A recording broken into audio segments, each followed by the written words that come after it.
for all of us. It's about predicting where the consumer is going and getting half of it right. One of the things we want to do is create ads that don't suck. Embracing change creates great possibility. I'm Alan Hart, and this is Marketing Today. Today on the show, I've got Susan Vobejda, Chief Marketing Officer at The Trade Desk. The Trade Desk is a fast-growing demand-side platform offering agencies, aggregators, and their advertisers technology to manage display, mobile, and video advertising campaigns. Prior to The Trade Desk, Susan was the EVP and Chief Marketing Officer for Tory Burch, where she led a customer-centric, omni-channel, and global digital transformation of all brand communications. Prior to Tory Burch, she was the founding executive and GM of Bloomberg's media distribution divisions, and before that, she's held roles at Bloomberg.com, Yahoo, Gap Incorporated, and Walmart.com. I hope you enjoy my conversation with Susan. Well, Susan, welcome to the show. Thank you, Alan. It's great to be here. Well, so let's start off with your path to the Trade Desk and your current role as Chief Marketing Officer there. So how did you get there? Yeah, well, I have had a crazy spiderweb career. I started in finance at the beginning of my career, but have worked in advertising, merchandising, and I've been a general manager of a business. And industries have ranged from retail, e-commerce, media. I was at Bloomberg and worked on the start of Bloomberg.com, went to Tory Burch to be the CMO. And now I'm at the Trade Desk working on the cutting edge of what's happening in marketing and technology. So it's just been a tremendous journey for me. And I think what ties it all together is I really love to learn and love to sort of put myself in the middle of what's happening. And I think that is characteristic of, when I started working on the internet at sort of the dawn of the internet age. And I think it's certainly characteristic of why I came to the Trade Desk to work at this amazing company at this point.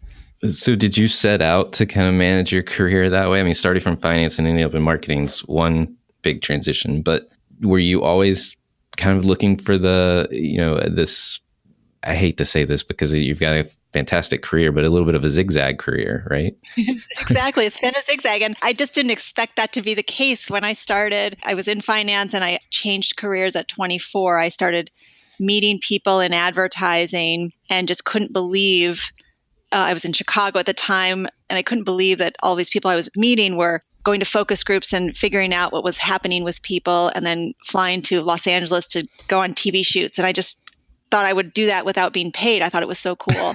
So that's why I changed, at that point. But I definitely thought it was going to be kind of a marketing, at that time, traditional marketing career. That's what I thought. But in the modern age, which we're all in now, just things are changing so fast. And I found myself really gravitating towards what's new and what I could learn. I like to learn and I like to contribute what I know to a situation. So the idea over time of just kind of staying in one industry and having progressive responsibility or even at one company just wasn't what drove me. I'm really curious about what's happening out there. And I think that's been the driver of my career. That's great. Well, so why the Trade Desk? What was your criteria for that, coming there? Well, I actually did something I don't usually do. I made a list of sort of 4 things that I was looking for in my next role at the time. And so they were really a digital native company. I wanted to make sure digital was at the center of what I was up to. A company that's kind of had some scale in leading its industry, but needed leadership to get to sort of the next level, whether it was to expand globally or just to create a more strategic marketing competency or whatever it was. And then the 4th thing was, did I click with the people and the culture? And it was kind of interesting to me because the Trade Desk, I got the phone call about the Trade Desk, and it's really an untraditional move from Tory Burch, just completely different. Right. But it's just so different. But it did hit on all 4 of the criteria. I think as somebody who's worked for big brands in the past, I really said, okay, that's really not what's important, like a known brand, like a cool brand, a chic brand. That's always been really fun. But it really, when you look at those 4 things, it was about being at the forefront of the cutting edge of what was happening in marketing and in technology and in media. And that's what this is. And that's my job now is to help people understand what the Trade Desk is and how it's working to bring unprecedented efficiencies and capabilities to marketing today. Wow. We'll get to talking about the Trade Desk, I think, in a little bit. But one of the things you did when you were at Tory Burch, was lead digital transformation. Can you give us a little, go back down history lane, so to speak, and give us a little bit of what happened and what you did there? Sure. So I think a lot of brands right now and in the past 5 years have been, of course, focused on digital and what it means to their businesses. And the way that we started at Tory Burch along the path of digital transformation in marketing was, and what most companies do, was really thinking about the customer and what's happening with customers today. And what we really thought a lot about was our customer is spending over 5 hours a day consuming digital media, and her time is scarce and it's hard to get her attention because she's just so swamped. So really being able to talk to her and bring her messages and content on digital channels at the right time when she might be in the mindset to consider, in this case, fashion, was really important. And what we did was reorient everything we were doing, from how we were investing in terms of what channels we were investing in, how we were creating content, how we were shooting our imagery to make sure it was digitally right, how we were reviewing it in our creative reviews, where we were actually looking at it on a mobile, thinking about mobile and how our brand was presented on mobile phones. So it was a complete reorientation to everything we were doing. And it took about 18 months to accomplish it. Wow.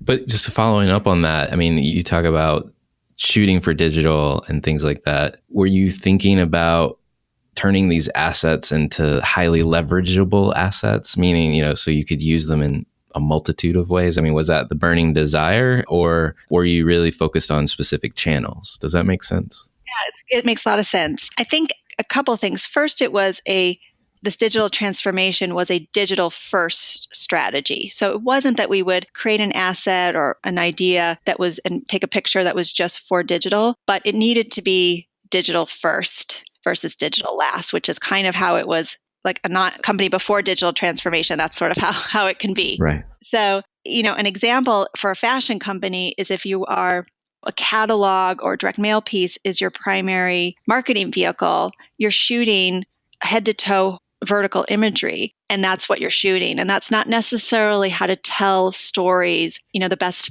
visuals to tell stories in digital. And I'd say another thing that we did was it's around storytelling. We started to get very clear on what stories we were telling at what time and created a map for that going into the future. And that allowed us to really launch and leverage campaigns and assets globally and have everyone in the company see what we were doing. And that's super important in a consumer business, is to really organize well ahead and have a calendar and launch plan and a messaging map for storytelling. That's great. One of the things you mentioned in our prior conversation was that you built an internal team around you. And as you were going through this transformation, what were the types of roles that you needed to build around you? Yeah, I've done this, built a team a lot in my career, maybe 6 times. I'm pretty fortunate the trade desk actually walking in, because there's a very strong team in place, even though we need to grow given how fast the business is growing. It's a very unusual situation. Actually, usually, there's no team or really needing to bring in new capabilities. Mm-hmm. But I think the overall way to approach any situation is to think about what's needed in the long term. What's the strategic vision of the customer, of the business, is it a global business that you're managing? What is that strategic vision? And build a plan, an organizational plan for 2 years out, approximately 18 months to 2 years out, what you would like that overall org to look like. And don't think about the next 2 weeks, 3 months, 6 months. It's a hard thing to do, especially when there's there's nobody except for you, which has certainly been in that situation, a kind of a startup situation. But it's truly important to build for the long term. I'd say I always, when I'm building a team, prioritize interviewing and talent above anything else. In fact, so if there's somebody who wants to come in and interview and I need to move something on my calendar, I'll do that. That's how you scale a team as quickly as possible, is really prioritizing talent. And there's no more, if you talk to any CMO these days, that's what they'll tell you, is it's really about talent. I just to say one more thing about this in marketing, and we talked about it earlier, content. How do you tell stories about your brand today and develop content? It's very difficult to go out external to creative resources externally to get everything done for a brand, especially if you're doing social media or blog posts or any kind of editorial as part of your brand storytelling. You often need to have a creative team or an editorial team built in-house. And that's something, at least in the last 5 years, that's been a part of any organization I've built. Interesting. So one more question about talent, and then we can move on. I was with a bunch of CMOs probably in the fall, and we were talking about talent. And what struck me, and I just want to get your reaction to this, what struck me was as we went around the table, none of the CMOs had a person on their team that if they got hit by a bus could take over. And I'm curious, is that something you've experienced as well? Or have you been fortunate enough to have those types of folks on your team? I'm somebody, I think, who builds for succession, actually. Okay. And I know it might be unusual, but I try to have a leadership layer where there are multiple people that could succeed me. When I left Bloomberg, for example, I had 2 of my direct reports. Bloomberg people actually couldn't figure out who it was that would succeed me because they were both so strong. It took them many months to decide. And I'm really proud of that, proud of both of those individuals because they were both incredibly strong performers. But I think as a leader, that's actually your responsibility is if you are hit by a bus at the team, you build a team that has the skills, the capabilities, and the leadership to carry on if you're not there. Right. Well, thank you. Thank you for that. Well, let's talk a little bit about technology. So you've led digital transformations. You're now a technology, marketing technology player at the Trade Desk. Do you think marketers need to be closer to those technologies that are out there today and in order to develop proper strategy? This is an extraordinary age for marketers. Data and technology are tools for marketers that they can use in unprecedented ways to reach and engage customers. And as a former CMO, I knew that I needed to leverage as a marketer data and technology. But prior to coming to the Trade Desk and really immersing myself in this platform and these capabilities, I didn't have a good understanding of exactly how to do that. There's an example in my last role at Tory Burch where I wanted to market a resort line to women who were in the middle of snowstorms in the Northeast and were browsing online at warm weather vacations and planning their escape to someplace warm. And maybe they were within 10 miles of our store and were fashion involved or had certain demographic characteristics. And I actually wanted to do that real time through the winter. And to accomplish that, I thought you had to build a data infrastructure in-house, ingest a lot of data, and really do that. There was a major technology investment we needed to make. But in reality, you could do that tomorrow on our platform. And I just didn't know as a CMO. And so that aha for me has really compelled me to come to the Trade Desk to help bring awareness to marketers about the capabilities of the tools and the Trade Desk and what you can do today from a targeting and engagement standpoint to acquire new customers. I love that example. We're in, February, and it's a little chilly. I'm thinking about warm vacations myself. So thank you for that example. Right. I drifted away for a moment to a beach somewhere. So the Trade Desk is in the marketing technology realm. And in particular, you guys, I believe, do a lot of programmatic. And we've seen a lot of attention on fraud in the general industry. What do you think about that as someone inside the industry? Well, the Trade Desk has always been committed to full transparency throughout the media supply chain. And our platform, the Trade Desk platform, provides complete transparency for marketers and their agencies, and that gives them more control and flexibility. And an example of how we have very directly addressed the concerns around fraud and our commitment as a company to marketplace quality is that last year we partnered with the cybersecurity firm White Ops to ensure that all inventory that is bought on our platform is verified to be authentic and is not fraudulent. So this is something that we're extremely diligent about, and it's truly important for our industry to be diligent about, and we are leaders at the Trade Desk in this question. Okay. So have you seen, at the Trade Desk, you're working with brands, you're working with agencies too, I imagine. Have you seen brands bringing more media functions in-house yet at the Trade Desk? It seems to be something talked about in the trade press, so I'm just curious. Yeah, I completely agree. It's sort of interesting. I've been at the company for 3 months now. And there's been so many headlines about brands bringing especially programmatic media and programmatic media buying in-house and what's going to happen with agencies. And what we've seen is it's really sort of not a black and white issue at all, that agencies have an extremely important role to play in media buying, especially given the complexity and the expertise needed to bid and buy in programmatic markets. But what we are seeing is that brands, as programmatic spend kind of used to be maybe 2% of their digital media buy and may now be 25%, given its incredible efficiencies and effectiveness, you're seeing that brands want to be closer to what's happening, and it's not just a line item on their plans anymore. So a very common model is there would be at a brand sort of a VP of media or small team now really engaged in programmatic and the investment in the strategies, working with the agencies, and now also meeting with the trade desk or their DSP to really understand the technology, how things are working, and how to integrate the data, especially that's available in the platforms and the capabilities into their strategies. So you're seeing more of a hybrid model where the agencies absolutely are still playing that role in trading, but the brands are getting closer to the technologies to understand the capabilities, especially given the example I just talked about with Tory Burch, what you can really do. Right. Do you see in that hybrid model, are you seeing like a direct relationship between the trade desk and the brand and then a user being the media agency on the platform? Is that the kind of the model? Is that what you're... Yeah,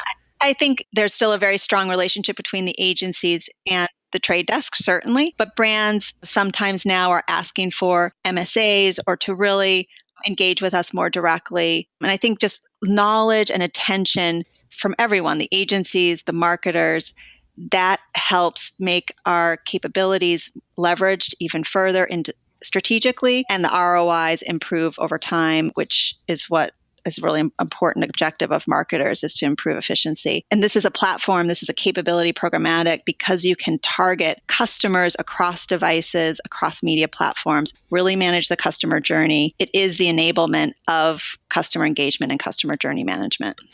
Well, so what's the most notable or memorable thing that's happened in your first few months at the trade desk?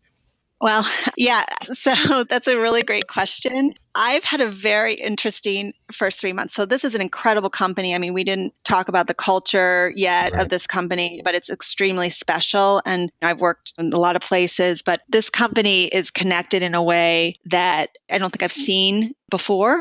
And one of the prime examples of that is, so my second month at the trade desk, it was in December, I was in California and I'd brought 10 members of my team to California, to where the trade desk is headquartered, to do a 2018 planning session. And the trade desk is headquartered in Ventura, California.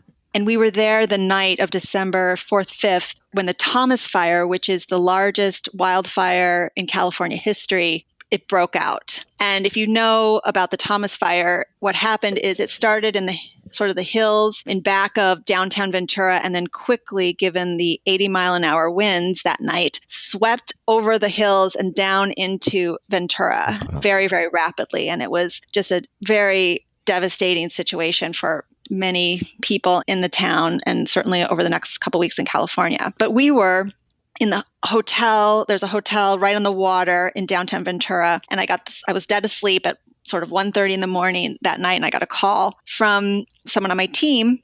And she said, "Susan, hey, we're all downstairs. Why don't you come down?" And I said, "Wow, you guys, that's really great, but I've already gone to sleep. You guys have fun." Right. Thinking, wow, this trade desk team really knows how to have a good time. And she said, "Susan, no, you need to pack your things.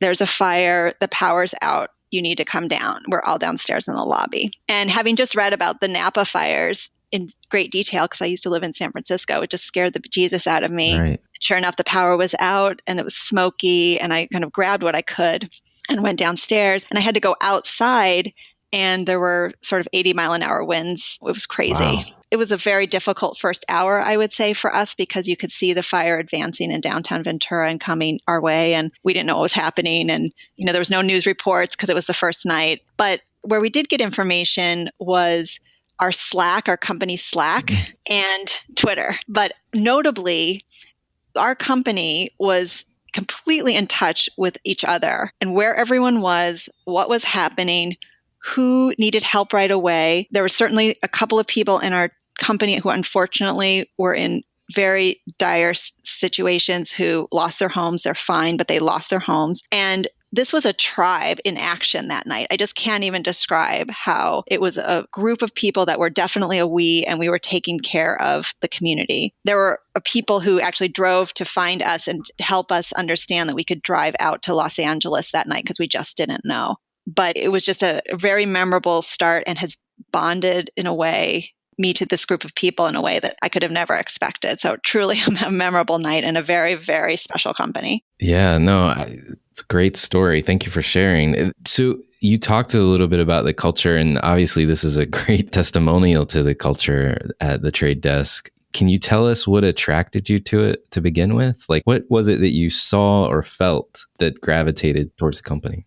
I think it's really it's a personal company in a way that I haven't quite experienced before. And I think that's a tone and a sort of vision that is, and a sort of personal value that's set out by our CEO, Jeff Green, and founder, Jeff Green. I mean, Jeff Green is somebody who has a very, I don't know how to describe it, this sort of high EQ, and really seeks to kind of know everyone in the company as a person and what makes them tick. My second interview with him was 3 hours long by design. He asked for a 3-hour in-person interview. I went to Ventura to meet with him the second time, and it was truly a conversation about, hey, our backgrounds, what are our strengths and weaknesses, and what makes us tick as people. And I tell this story because it really sets the tone for the whole company and how and why people place a high priority on being connected to one another, because that's what this company is about culturally. So it's pretty amazing, and I feel so lucky to be a part of it. Well, it does sound amazing. It sounds very amazing. And 3 hours. I mean, I would be scared to death.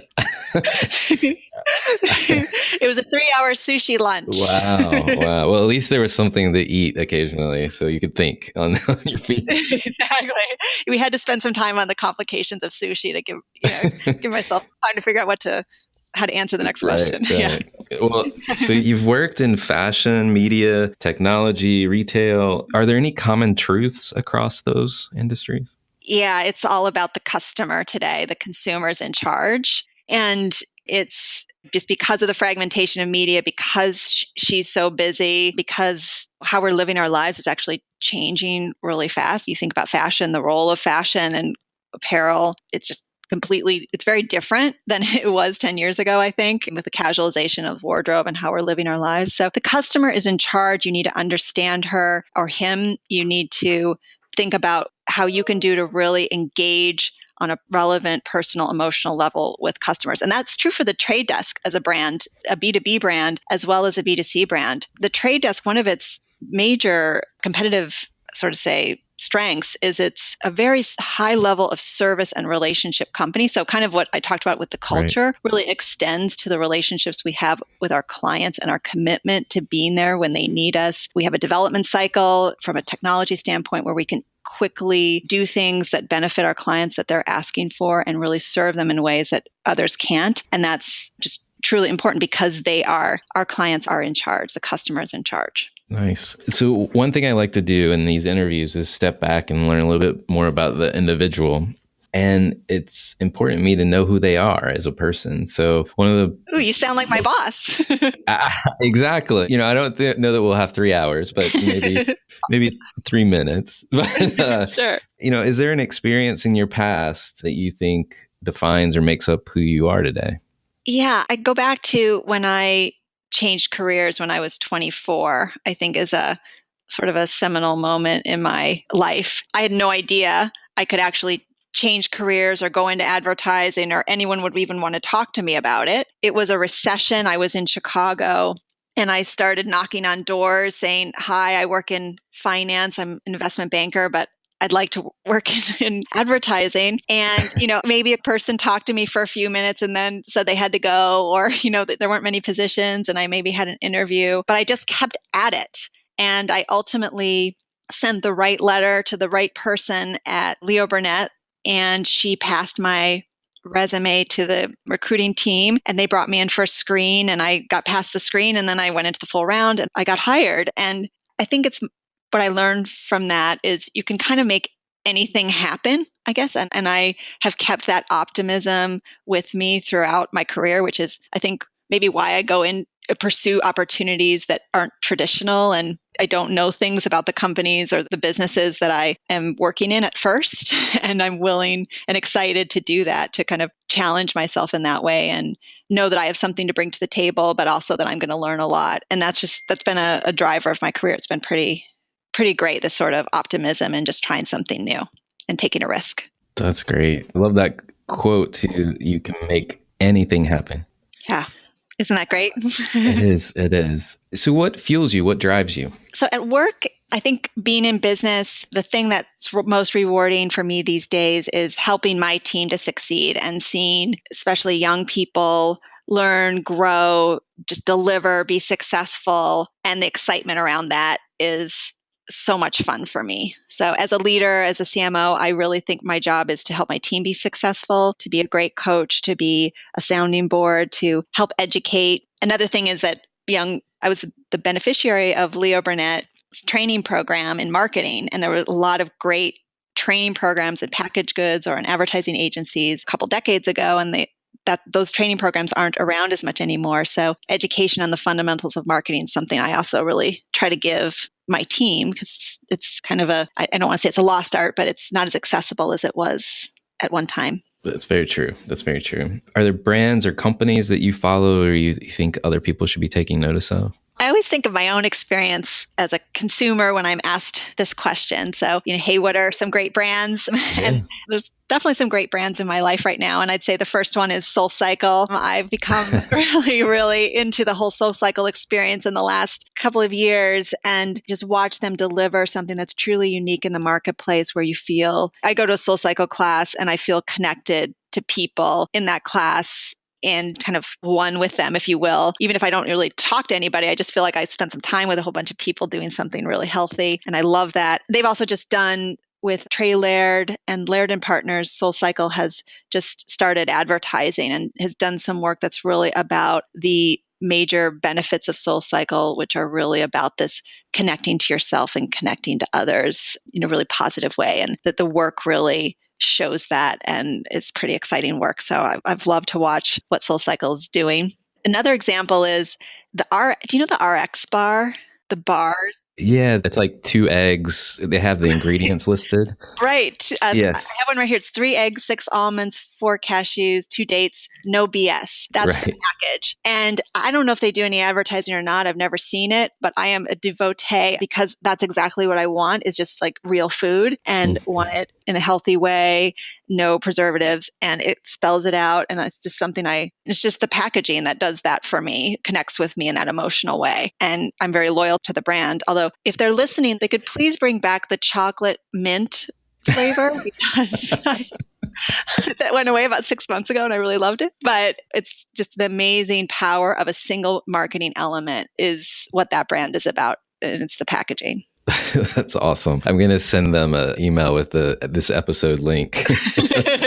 Maybe we can together bring back the chocolate mint. That'd be great. Yeah. Well, last question, and you have to get out your crystal ball, but what do you see for the future of marketing? Where do you think it's going? Well, I think that I'm right now sitting in a company that is about the future of marketing, which is customer-centric marketing and reaching customers using data and developing new customers using data. And it is all about reaching them and connecting with them emotionally. So in addition to tools like the Trade Desk that can really help you target efficiently and manage the customer journey and engage customers through the funnel, it's also about creative. We haven't talked so much about creative on this podcast, but it's a really important point that delivering the right message at the right time to the right customer has never been more important in this very busy, attention economy world. And you can now personalize your message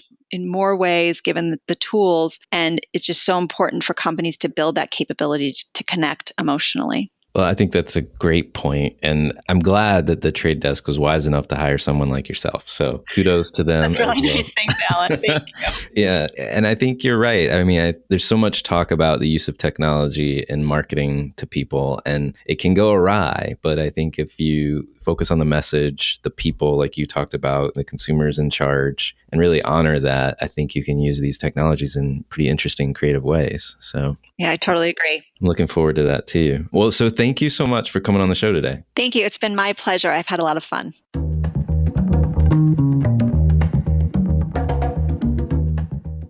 Marketing Today is brought to you by Atomic. Atomic focuses on unleashing the growth potential for clients we serve. Atomic is a strategic consultancy specializing in business, marketing, brand, and innovation. Our singular goal is to help you accelerate your efforts with the right mix of expertise, analysis, and creativity. Check us out at atomic.com, ATOMCK.com. Hi, it's Alan again. Marketing Today was created and produced by me, with project management by Sarah Williams, audio production by Aaron Campbell, writing and editing by Kevin Greeley, social media support by Megan Woods, art and graphic design by Sarah Dell. If you're new to Marketing Today, please feel free to write us a review on iTunes or your favorite listening platform. Don't forget to subscribe and tell your friends and colleagues about the show. We love to hear from listeners at info@atomic, ATOMCK.com. I'm Alan Hart, and this is Marketing Today.